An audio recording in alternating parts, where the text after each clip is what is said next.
And he was like, "There's two types of people," and I thought about that very deeply for many years since then. Recording in progress.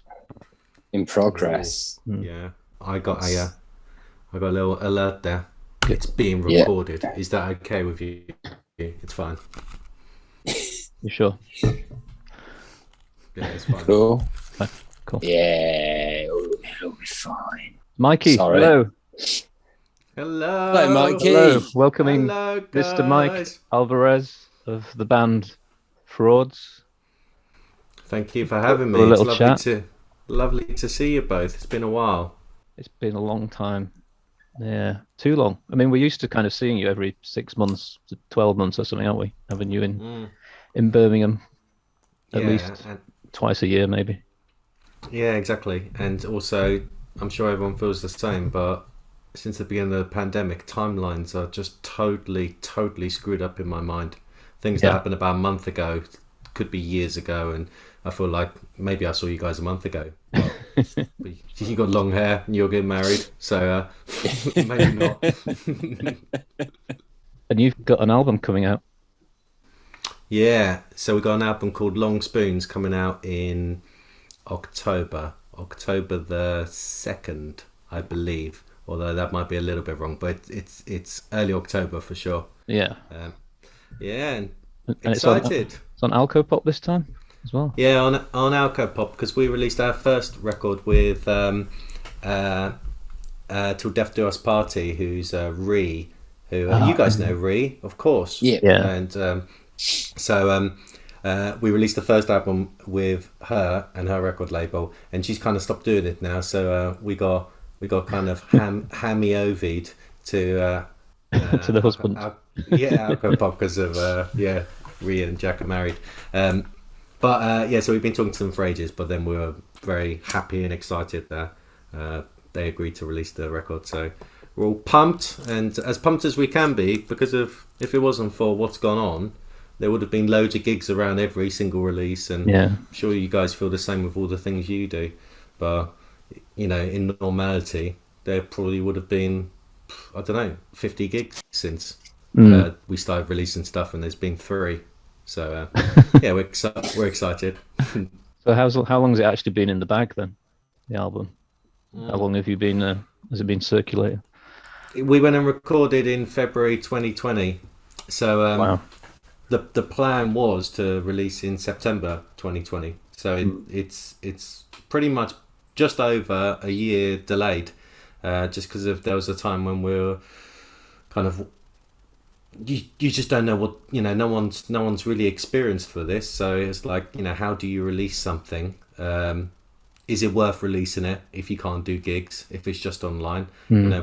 Perhaps a smarter person would have been able to figure out how to like really make it work and work in our favor somehow, but we're like, whenever we're doing anything, it's always the prime focus is on there's a bunch of gigs and people are coming to see us, and building up, that's how we build the interest. It's usually not from anything online or anything like that. So we kind of decided to take it easy and see how it goes, and then we started making a plan for this year to release stuff. So yeah, it's pretty old now, the record. It's over a year and a half old, but I am happy that whenever we have to do something, like last week we recorded a single for one of the new songs, the last single we're going to release before the album comes out.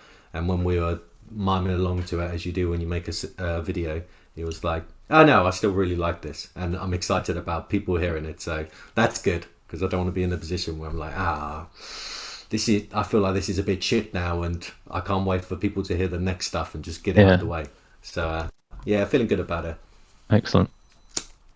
Well, it's sounding really fresh. The new stuff that's the couple of singles that have come out are like they're peak Frauds, I think we can say. Yeah, for sure. You. A couple of great videos as well. Well, that's something I'm proud of, that we've been resourceful with, is that actually it was 3, wasn't it? Because I forgot about Copenhagen as well. Yeah, there was 3 that we all did homemade. So me and Chris shot it ourselves, and then we got our manager Ben to edit it, because we're really bad at that kind of thing. So we kind of figured out how to make some passable homemade videos, which I'm proud of. Because if we tried that 2 years ago, it just would have looked absolute dog shit. So we made something passable. But the one we did last week is with Saarburg, our friend David, who made all the old ones, like the Suck Jobs one and the Sandwiches one, and all that stuff. Yeah. So we got something a bit artier coming out next time. Nice. Yeah. So we've got you coming to Birmingham on the 1st of October. Yes, can't wait. Which is very exciting. And you'll be joined by Faux Chisels as well. Mm-hmm. Just like the old it's just like no pandemic happened, basically. So with your live show, obviously you've had very limited experience to tread the boards as frauds, Shazam, for quite some time. Can we expect the same manic approach, big riffs, bigger humour, or do you feel like you've evolved as a live unit since? Because it's been quite a while since you've played Birmingham, and you've played a lot of shows. Like, is it with Jens Lehman? You've done quite a few shows, and played like on larger and larger bills. Do you think that's refined what you do? Like, do you think, or it's just amplified it? Has it had much of an impact? Yeah, massive impact. Really, really massive impact. Because when we were doing those bigger shows with Jamie, it was like learning how to make the things we talk about and how we flow in between songs and kind of the humour of the set in between songs. We're like refining it in a kind of just not really planning anything, but getting more experienced about when to talk to the crowd, how to talk to the crowd, how to deal with any kind of like feedback that you get from the audience. And like we had a proud moment where we were able to deal with a Glaswegian heckler last time we went on tour with Jamie, which I was, as a kind of South London sounding boy, I was very happy that I was able to pull that off without everyone in the audience calling me a cunt. So yeah, we've like really got better at that, and then the pandemic happened, and since then we're really lucky because of, apart from the proper lockdowns, when people were able to meet, we rehearse in a private lock-up place, like you guys. I know most you guys, it's the norm for you really, but most of the bands in London go to rehearsal spaces, which were totally closed for a really long time. So we know loads of bands who weren't really able to rehearse, but we were lucky that we were able to rehearse, and we had nothing to plan for as well. So we were just kind of writing new stuff and getting better. And on top of that, Chris was furloughed for months, so Chris was able to practice, and we realised in that moment that Chris has not ever really practiced the drums, ever.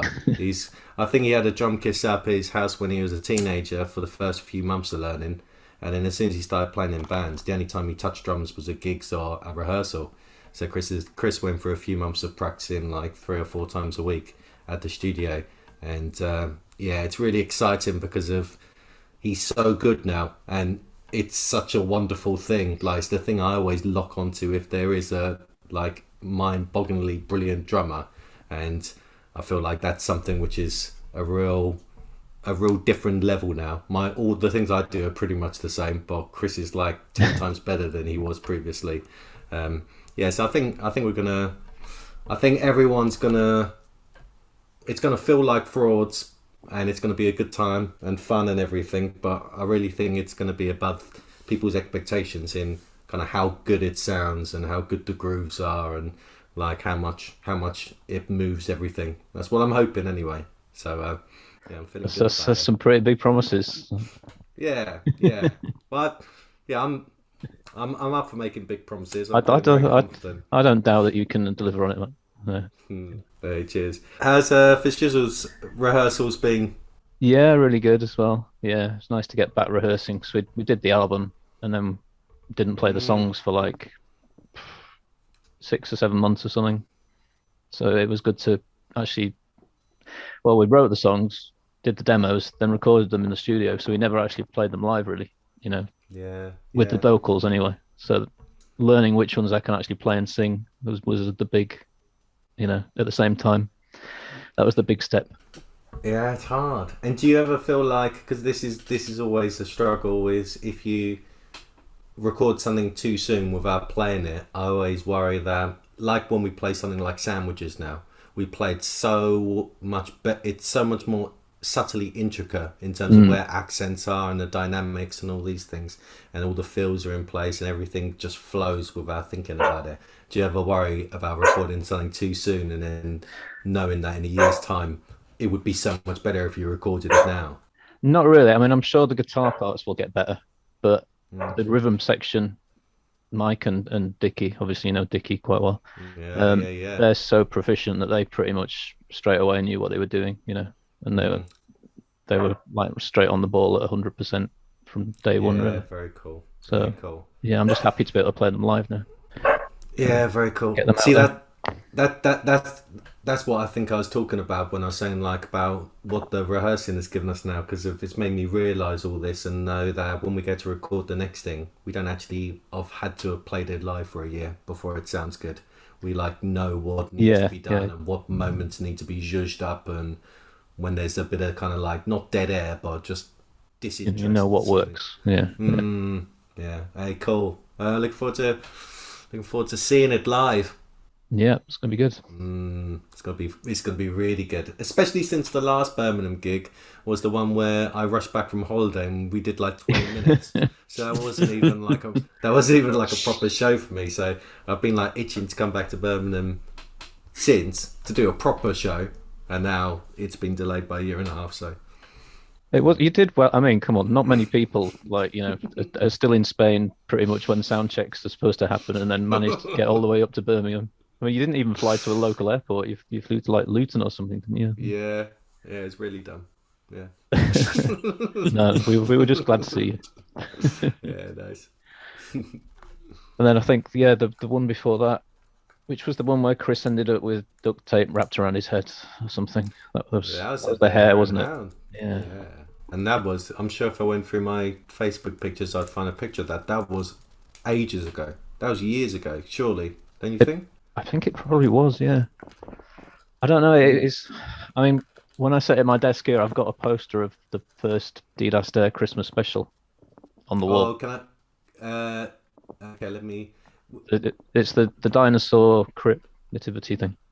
So we played that one now, but that wasn't the first time we came. That was like, okay. So my guess would be It wasn't. No, you came for You're Welcome a few months before that, for sure. okay. So I'd guess this is 2015. There's no year on the poster. What was it, Greg? 2014, was it? Okay. 2014, 15. was Did 14. John play as well? Yeah, so that was the one. John opened the Christmas show, and then it was you guys, and then it was Yeah. Youth Man, and then it was them Wolves, and so. Yeah, okay. Because I'm looking at that all the time, that seems like yesterday to me. So anything in between then and now is like, It's crazy. It's- Yeah, that's. but this is this is the thing. We set our diaries on that every 6 months or whatever we get you guys up to play or whatever. And if that's not happening, that's why everything stops working. We're your moon. You're our We're your, metronome. Yeah. yeah. That's nice. Well, I yeah. really missed the big parties as well. The summer parties were always just the best thing in the world. The weekenders. Yeah, hopefully next year I'll get that back on track. Possibly even make it bigger and better. I don't know. Yeah. Well, we No, want Greg to do would the like same to. with. Yeah, we want to do the same with the sunburn stuff as well. Like Yeah. come back in. It'd be great to get that back. Yeah. And there's also the worry that I shouldn't worry about it because worrying does no good. I can't affect it. But also, people tell me that it's fine because it's based on the death rate. Death rate's not going up, but I am still worried about stuff happening that they say that enables us to be able to play for the tour and coming to Birmingham and all that stuff. That is a big worry because I'm putting so much on it now. It's like. Yeah. Yeah, because I felt like that during. I'm sure you guys felt exactly the same. There's periods during the pandemic where it's like it's like I don't know where there's not because there's nothing to look forward to. Those things that I hardly ever go on holidays, but when I do go on holiday, that's something to look forward to. But the rest of life is peppered with doing nice shows and seeing the people you love and playing gigs with them. And when that's not there, it's just that feeling of, well, there's nothing to look forward to. Like, what is the point in all of this? Just living in these little weekly cycles of the shit you got to do. Yeah. So I'm if all the gigs are cancelled, I might not be I might not be okay, but hopefully we'll be fine. Yeah.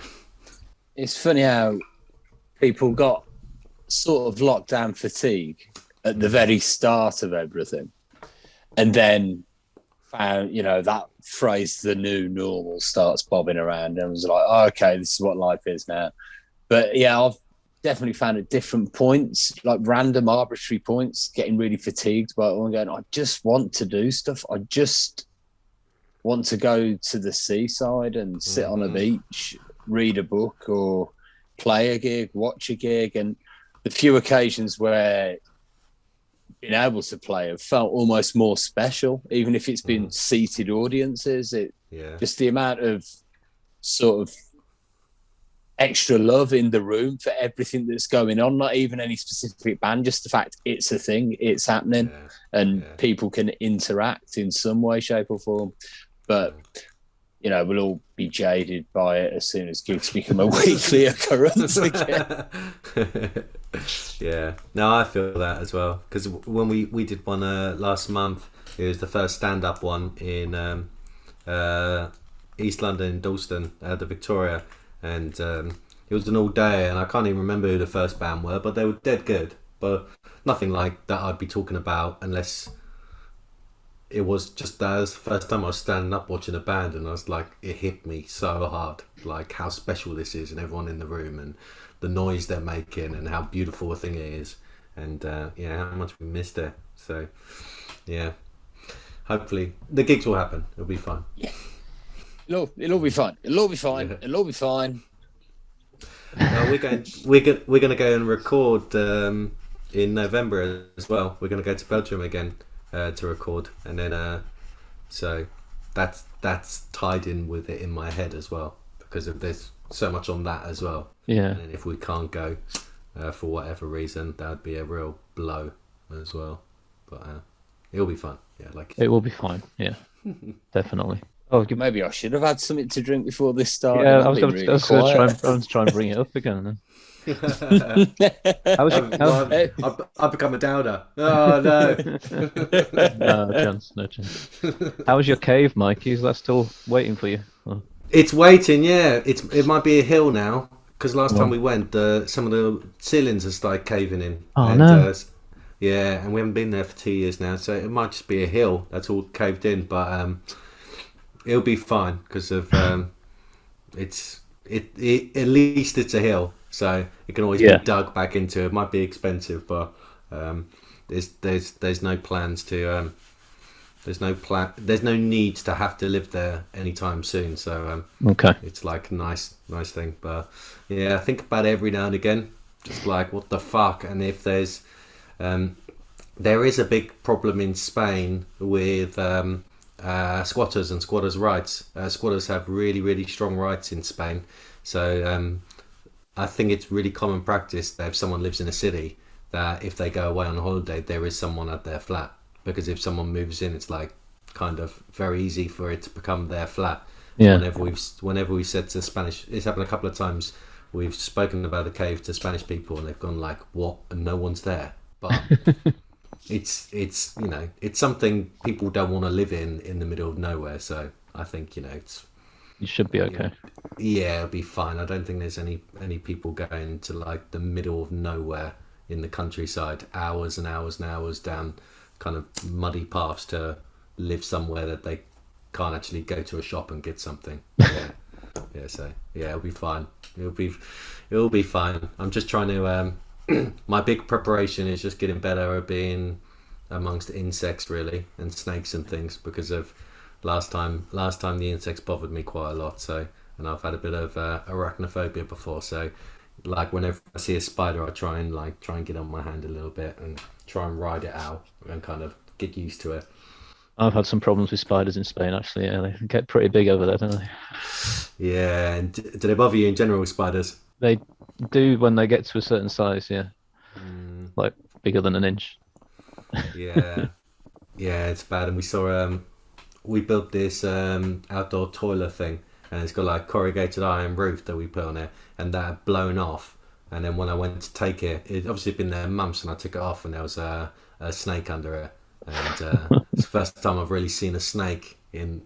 And my girlfriend's she's from the countryside in Austria, so she's like had seen these things before, and I was just like freaking the fuck out. It's fine, it's nature. Snakes live here. They yeah. It's always that thing though, isn't it? People always say if you got a phobia for things like, they're more scared of it than you. They're more scared of you than you are of them. But spiders aren't. Spiders just come up. They got no knowledge of it. They've got no comprehension, have they? So yeah, exactly. No comprehension. They just walk up to you and just like walk all over you. yeah, Yeah. I think the snakes probably eat the spiders. Yeah, yeah. And we saw a couple of rats as well. I'm not great. I'm just going over all the things I'm not great with, but I'm not great with rats either. And someone said, it's like it's good the snakes there. Snakes gonna eat the rats. So Country rats, though. Country rats are all right, I think.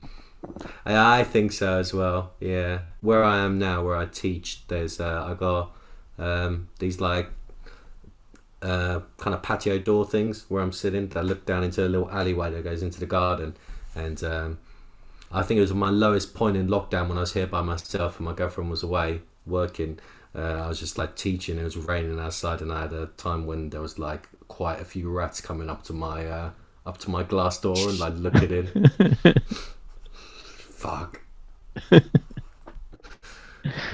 So that's what lockdown was. That kind of little that little vignette kind of sums it up. Yeah, that kind of stuff. And then we got our little dog about a year ago, so that was the big change for us. We got a little puppy who's now less puppyish, but still a handful. Yeah. And you too, Greg. I heard some. Paul said. I heard some. Yeah, we got a collie, which living in the middle of Birmingham is the most sensible dog breed you can get because because you want to walk 50 miles a day. Yeah, it's good though. It's good. She's a bit of a handful, but she's getting there. She likes to make noise, but she gets a good sort of 5 kilometres walk in the morning down to one of the parks near us, and then probably about another sort of 5-6k over the course of the day on a couple of shorter walks. Which is why I haven't put that much weight on in lockdown. Yeah, you do look very well. This must be keeping you fit as fuck. That is a lot. Well, I sort of counteract it by chain smoking and being a functioning alcoholic. Yes. You've got a yin and yang. Well, I've just got that going on. We're not supposed to walk the dog anymore than half now because he's tiny. We're walking for about an hour, but we're kind of not supposed to. You just have to carry him after that. Yeah, sometimes. But yeah, drinking every day is a real. It's a bit of a It's not currently a problem, I don't think, but it will be sooner or later. Yeah. That's what being in a band should be, isn't it? Just a constant blurred stream of conscious. Yeah, that's what I signed up for. That's what I was going to ask actually. A lot of bands seem to have acquired members. A lot of two-piece bands. I noticed. Have you noticed that? Yeah. In lockdown. So they're all coming out of lockdown as like 3-4 pieces. Is it not something that's ever occurred to you two? You just want to stick. You're happy with the dynamic? Yeah, I think that's it. It's about the dynamic, and that's the most important thing because it would definitely sound better with a bass player for sure. Because when we go and record, we always put bass on it as well, and. We are preparing a song for the new album where we're going to record it like a normal band where we're gonna do the track just bass and drums, and then I'm going to lay all the guitars on top. It definitely sounds better for sure, but it's just that thing. It's 'cause me and Chris have been in bands together since 2004, and if we brought in someone else, I just can't imagine any way that we could make the relationship. I think there's normal. something specifically about you guys when you play live. It's really like a conversation. I think the music, the guitar and the drums back and forth, and then the vocals kind of fall in the gaps almost. It's. Yeah, well, thanks for that, because I really appreciate that. It's like I never thought about it that way, but absolutely it is. Because I really do feel, because I thought about this a lot with two-piece bands, and I feel like we're perhaps the one where it kind of like makes the most sense in a way. There's also the factor that pretty much we sing exactly the same amount. It's really 50-50 the amount we sing as well. Yeah. There is that conversational thing going on, that balance. It's something definitely Chris has floated before, but I've always shot it down, the idea of getting a bass player. But and also there is this big factor as well, because I'm excited about doing the gigs because I've spent a lot of time and a lot of money on kind of refining all of my equipment and how I play things and how I play. So all of the money I've spent over the last 5 years has been based around getting a sound that's good to replicate kind of the sound of more people playing. And my way of playing the guitar has been kind of completely built around that. I've always got a finger on the bass, and I'm thinking about the bass, and then I'm playing 2 notes, and I'm not allowed to play any more than 2 because with the octave pedal it sounds shit if you play any more than those notes and all these things. And because I teach guitar, I've had some like jam sessions with the other teachers, and when I'm in a normal band situation, it's like I'm very, very, very extraordinarily average at guitar, and it bothers me. So it's like I've really got to the point where I feel like I do something really cool when I'm playing with the band, but then if we got a bass player in taking all that stuff this finger's doing, then it'd be like, oh, I've got to spend the next 5 years figuring out how to like do something that I get excited about again. I think it can muddy it as well, if you throw that whole extra bit in. Plus, a bass player, Chris is just going to hang out with him more because it's going to be the rhythm section, isn't it? And you're going to get pushed to the sides, and you're just going to feel like a gooseberry. Yeah. Oh, I didn't think about that. You're absolutely right. 100%. That's the only reason he wants a bass player. Yeah. Well, then they could maybe decide that they don't need me, and then they end up like Royal Blood and be really successful like Royal Blood. Yeah, this is Chris's master plan. Yeah, I've nipped in the bud already, but I'm staunching it now. So, we are bringing you to a brand new venue in Birmingham. Yes, I've heard it's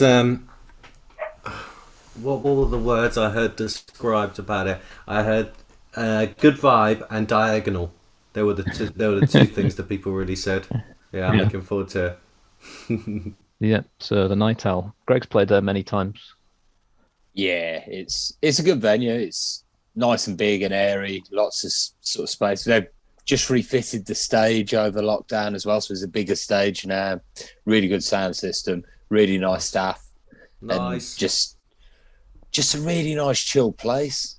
And they've just opened one in London as well, in Finsbury Park. They've kind of branched out a little bit, but it's just a really good place to play, and they look after you really well as well. Nice. What's the ones in Finsbury Park? It's called the Night Owl as well. Yeah, it's literally opened about a month or 2 ago. Well, it's right near me. Let's have a look, see if I recognise where it is. Oh, very cool. Oh, it looks cool as well. This one looks cool as well. Now, I clocked this the other day. I walked past this the other day and clocked this. Yeah, it's got like a bit of a 50s diner feel a bit somehow. Yeah, with the pink and white sort of vibe. Yeah. Cool. Nice. Well, but I wasn't doubting it. You guys never put on shows in any shit places or anything. So I wasn't even thinking about it really. Not anymore. We've refined our palette over the years. Yeah, it's hard, isn't it? It's hard, isn't it? I don't know if you guys know. I've got like a few friends from Croydon who still do the shit stuff, like the I don't think you guys had this in Birmingham so much. In London, there was this big thing of promoters who just ask you how many people you're going to bring, and then so they have like 5 bands. It's always loads of bands, like 5 bands. On the door is like 12 quid. Every band has to bring, like, they say you have to bring 20 people, otherwise we don't book you again. And there's someone on the door ticking off which bands you, all that shit. So I've got a couple of friends who are in different bands who kind of still do that kind of thing, and none of the bands have anything to do with each other, and all those promoters put on like 20 gigs a week and they don't even make posters for them or anything. And kind of don't know what to say to them. Like, maybe it's the thing that they should have realised by themselves, because I kind of try and say, like, you just got to put on your own shows. Like, that's it, just put on your own shows. That's what we did. And, like, you know, we've had all you guys down before as well. It's like, just put on shows so that you can ask all the people who you want to become friends with to play your show and, like, make it nice. Yeah. It's like, really, yeah. I know it's not been possible for anyone, you know, who would want to take that advice over the last couple of years, but yeah, that's the way to do it, isn't it? It is, yeah. So how many people are you going to bring, Mikey? I always answer because I do the acoustic thing, the Dusty Bonus thing. So I still get emails from these promoters for that, and I always respond the same. It's let's see if I can find it. Let's see if I can find an email. Well, it's probably not worth it. It probably won't be that humorous. It's always generally the vibe of like, oh, I can bring at least 4 to 8 people to your gig. Although, if it's on a day where I've got a family function, then my mum and dad and brother won't be able to come, so that'll be between 0 and 4. So go fuck yourself. and then I always end it with what gig is it, and can you assure me I'll be the headliner? Yeah, that kind of thing. Ridiculous. Anyway, I got beef with them. But anyway, yeah. I don't know why I thought about that, because you guys. I think I thought about it because you guys are the polar opposite of that. Yeah, no, it's gonna be a good one. Yeah, and we've who have we added a new all-star band? Spitz Milk. Spitz Milk. Oh, I didn't know there was another band added. Who Yes. is Spitz Milk? I'm gonna look them up. Spitz Milk, featuring members of Opium Lord, Sunshine Frisbee Laserbeam, Calories, Dystopia. It's only a 3-piece. Oh, But they get around a lot. And then there's those other 15 bands that we've added, and told them they need to sell 20 tickets each, of course. Yes, that's a okay way of doing it. Put on the gig you really want to play and see, and then just get a bunch of people to pick a bunch of randos. That's kind of how we do things. You know, I don't think we've ever have we put a band on that we don't like. I don't think. No, We wouldn't admit everyone- it in public anyway. No. everyone indeed has a right of veto. Hmm. There have maybe been bands I've had issues with certain members of at different points, which I'm sure we all have over the years, but I don't think we've ever put a band on just for the sake of, oh, they'll bring 30 or 40, or we've always tried to think about how the sets work or how the ethos of the bands work together, so it's as nice a night as possible. So And there's probably only ever been one that we said, well, we won't have those back, isn't there, I think. and frauds are playing for it again. Yeah, then we gave them a second chance. We're just so good. We piss you off every single time, but you just can't stay away. It's because you're such sexy boys. We can't help ourselves. Well, We're suckers for you. No, of course. I've got to ask again about lockdown. What have you been listening to, Mikey? What's been tickling your funny bone and your, getting your juices going in lockdown in terms of music? Anything? I haven't been that good. No, I really haven't. I've got into there's this Turkish band who live in Austria, Alten Gun. Have you heard of them? No. They released an album this year, which is really good. But the one before, Gökse, I don't know how to pronounce any of this Turkish stuff, but Gece is just the. Yeah, I really got into that. Apart from that, I don't know. It feels like such a long time. I know it's such a lame thing to say, but I do like it's very passive listening where I just kind of like let my Spotify bot pick my weekly thing, and it's so good. You're It's such like, a modern man. Yeah. yeah, maybe. It's just, but I never kind of go back to things. So like, I've got a list of discovered where I just like listen to the radio it makes me and go like, oh, I'm going to listen to that. I'm going to listen to that. So I've got this like hundreds and hundreds of song playlist, and I actually never go back to it. So I haven't really got into like any particular artist. Although yeah, the Outing Gun thing was something I really loved over the last year or so. Out of kind of our scene and the bands who release stuff. I really something that was very close to my heart, but it would be because of the humour involved and how similar it is to Frauds is the Twisted Ankle album. I really love that. I don't know if you guys listen to that much. And then Ben shared something with me the other day. There's this and this is really highly recommended. It's because of NPR do these the Tiny Desk concerts, all that stuff.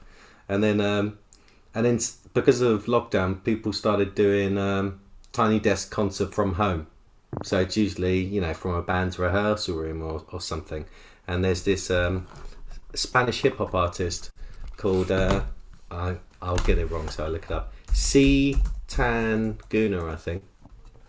C Tangana. He's a Spanish rapper. I know nothing about Spanish rap, but he's obviously very rich and very famous, and his home Tiny Desk concert is just mind blowing because he's in his mansion, and it starts with like a dinner table of like family and friends and a couple of like flamenco guitar players and obviously like old legends who guest on his records, and they have like 2 songs around the dinner table with all the family like clapping along, like this really complicated kind of cool rhythms and changes and everything. And then the 3rd song, he goes into the dining room where he's got like a string quartet or something, and he does a song with them, and then he comes back. So it's like, it's totally garish, but it's absolutely mind blowing. Yeah, check that out. The C Tangana thing. It's sorry, I've got an emergency. I'll be back in a moment. Okay. All the best, buddy. Do you have any? He's gone to check it out, I think. Yeah.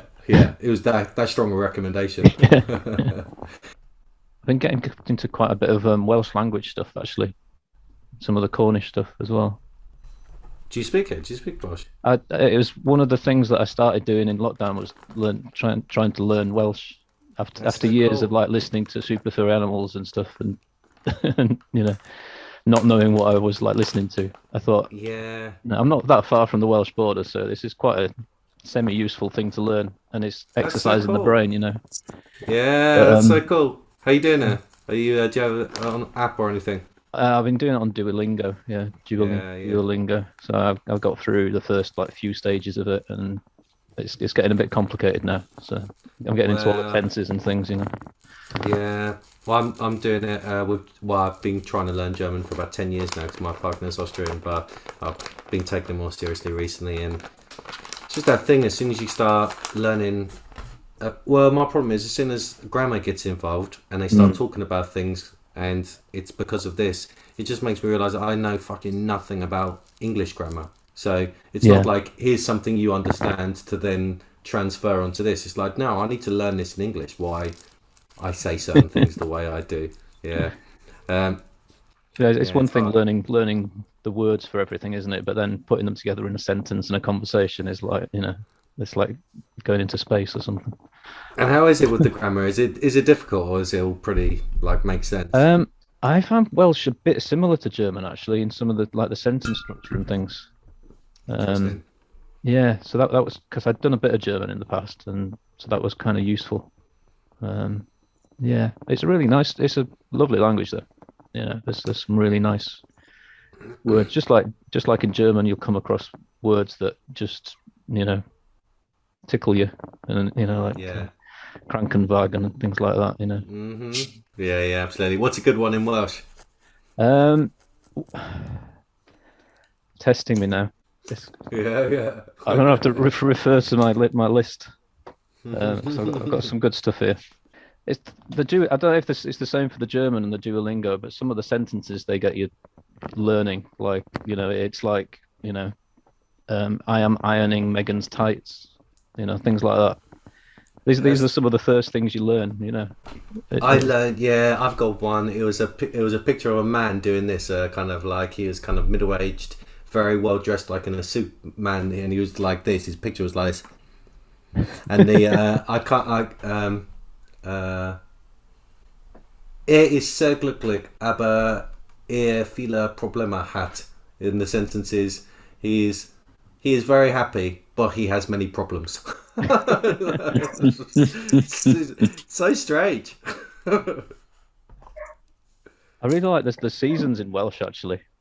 Oh yeah, go on. It's like my pronunciation is terrible, but you got like Iwanin, which is spring. You got I Hath, which is summer. I Hydref, which is autumn, and I Gaeth, which is winter. Yeah. I think it's really beautiful. Twisted Ankle got me onto a Welsh band that I really can't remember now, like a classic mainstay, but I can't remember who it was for the life of me. But yeah, I really liked it. But I was like you when I was kind of listening to it. It's like, this is obviously about really serious stuff, and I'd like to know what it is, but just having no idea. It sounds nice. I think it's from the days of like Gorky's Psychotic Monkey. That's when I started hearing Welsh in music, I think, and it's like it's intrigued me since then. Very cool. Who was the Welsh band whose sort of mainstay died recently?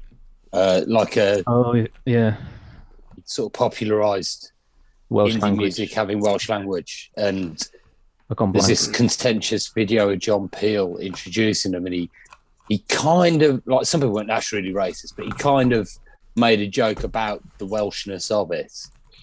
But it seemed to come from a place of kindness rather than be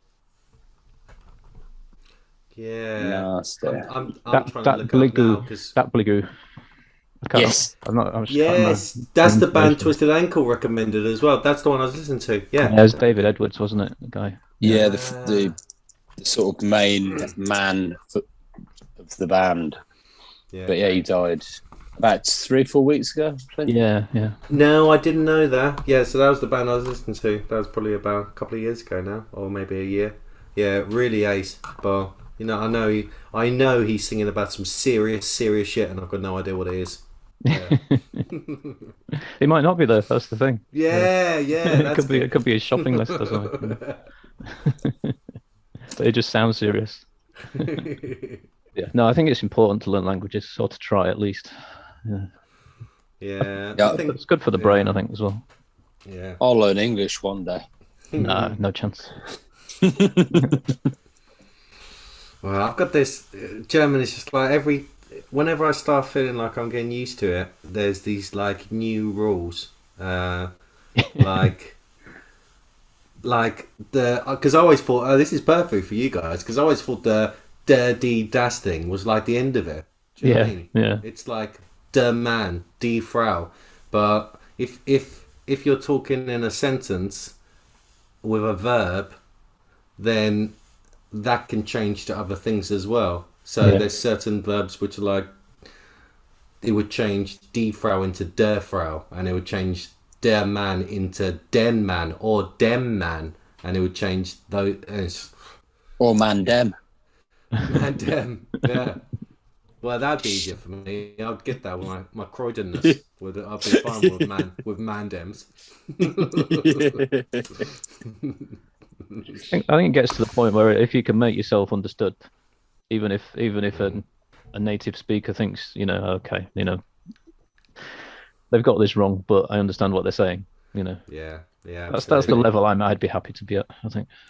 It's that whole English arrogance, isn't it, of not wanting to even fucking try when you're abroad. So many people suffer from. I'd rather, been to Croatia a few times, and my Croat is pidgin at best, unless I'm buying cigarettes or ordering beer.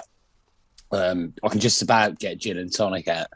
But just for simple stuff, because we were in Pula first, which is quite touristy. Then we went to Rijeka, which is a bit hipstery almost, a bit sort of punk rock, but also still touristy to an extent, but a bit more. We were staying on the estate a bit out of town in an Airbnb, so we had to get by going to the shops and have to try and chat and explain what we wanted in the most ham-fisted way possible. But I'd rather do that than not bother. And it was literally me sat on the plane, having downloaded popular Croatian phrases, sort of thing. But it's just the right thing to do, isn't it? Really. But yeah, the problem I have with learning German is that when I go to Austria, everyone speaks English so well that there's no necessity for me to even try. And I have had it a few times where I've gone up and ordered things just like in exactly the same way, ordering some drinks or some food or something, and the person takes the piss out of me and kind of pretty much tells me not to bother, and it's really pissed me off. It's just like, I'm really fucking trying here. Yeah. I'm trying because I think it's like respectful and the right thing to do, but I'm also trying because of I want to learn as well. So what you're doing is like doubly not helping me out. Because it's making me less like a teacher laughing at a primary school student, wouldn't it? You know, it's just exactly totally demoralizing. It's going to scar you for life, isn't it? Yeah, it's like that. Yeah, I'm trying to plan how I would respond to people now. That's like set myself up for arguments where I just plan to say something offensive to them, to say like "fuck you" in German after they've taken the piss out of me. That'd be my most well-rehearsed sentences. Well, I've got back to dealing with hecklers. Yeah. I'm looking forward to that, though. I'm really looking forward to because actually when you were talking about that, it made me think that, because I mean the early years it was like, you know, because we were all playing each other's gigs and going around that little crowd, it was almost like you were always playing to your friends, wasn't it? So playing to larger rooms of people that don't necessarily know your music, that have come to see the main act, that must really kind of, you know, push things up to the next level. Yeah, but we haven't done anything like, you know, like bands like Goddamn who have played to bigger audiences, like when they did the Foo Fighters thing, and then you've got a real. It was only Main Road, wasn't it? Yeah, but you got like such a diverse crowd of people who the majority of them probably think you're a bunch of dickheads and are not bothered about seeing a support band. Like the bigger gigs we've always done have been. It's been with like Jamie Lemon. Well, we've only done a few, so it was Jamie Lemon and Future Left and McCluskey, and you know all the crowds are filled with people who like want to hear live music and are interested in bands, so like up for hearing the opening bands. So everyone always everywhere has always been really, really, really nice, and there's never I think we've had it once when we were on tour with Jamie Lemon. We played in Leeds and we felt a little bit like there was a slightly hostile crowd, but it wasn't that bad, and we didn't get too much share. So that's just Leeds, mate. Yeah. But it's going to put that out there. I suppose I was only born there. It'll be the test of all of us when we play bigger shows too. Because we did a gig in Bristol. It was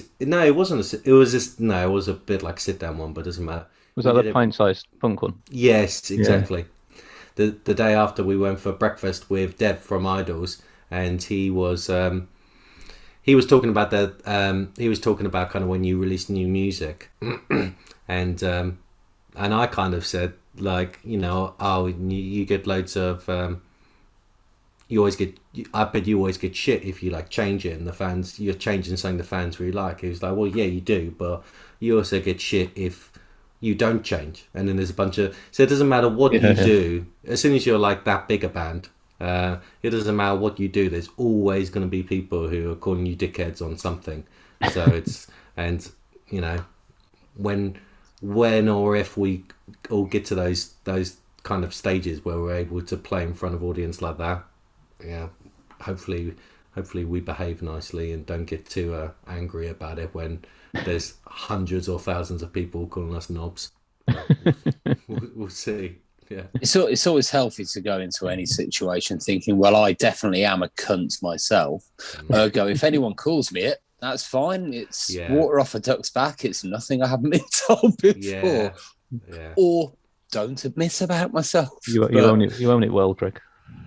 Yeah, absolutely. Well, I have to, otherwise I'd be more neurotic than I am, which wouldn't be very healthy mentally. Yeah, but this is really healthy as well, because like I between 2010 and 2015 I did an office job, a sales job, and I hated it. It was really, really bad.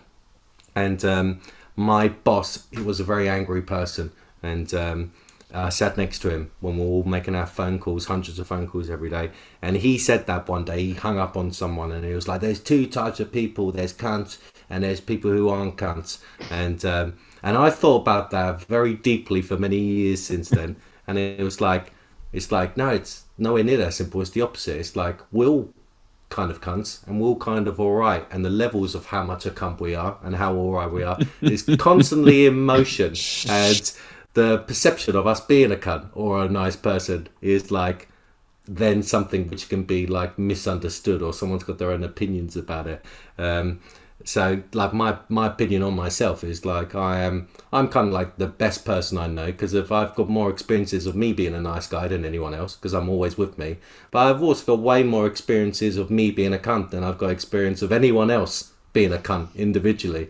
So it's like understanding that, you know, it's all about what you see and kind of knowing and we don't know what's going on with other people. So I'm always the biggest cunt and the nicest person all at the same time. And if we can take that into life, maybe everything's a bit nicer and easier. I think that's a beautiful sentiment. I think that's probably a good place to wrap it up, isn't it? Thanks. I thought about that a lot.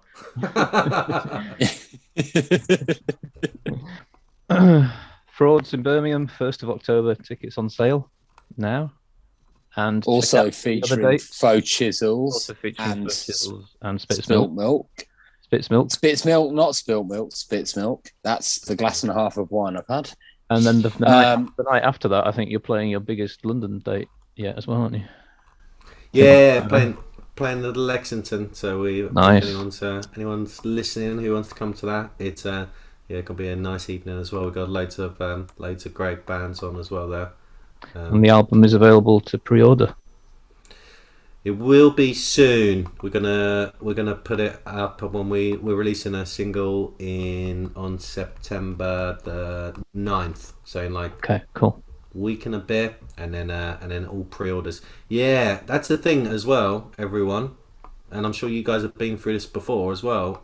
When you release something on vinyl, don't talk about vinyl. But you don't. You know, depending on who else is releasing that week, you know, it's not outside the realms of reality to sell enough to get into some kind of UK chart. We could talk about that vinyl. Yeah, we'll talk about that. Yes, let's push for Frauds in the top 40 at least. Top 40, whatever. Just as long as I can share something. There's a little proof to my family. You've got decent PR behind you now. You've got everything going for you. Great songs, great looks. It's got to happen. I like the way you went through everything else there, Paul, apart from the fucking music. Oh, you got PR, you've got a label. Oh shit, yeah, your songs are all right as well, Bab. You know, it's got nothing to do with the music. But these things, they're so big though. It's the thing, and we all feel it. It's like because we've had like nice plays for the first time when we've released stuff on Spotify. And it's got dick to do with like what your actual following is. It's Alcapop like have contacts to people who at Spotify do playlists. So it's they put you on these playlists, and then you start getting like hundreds of plays a day.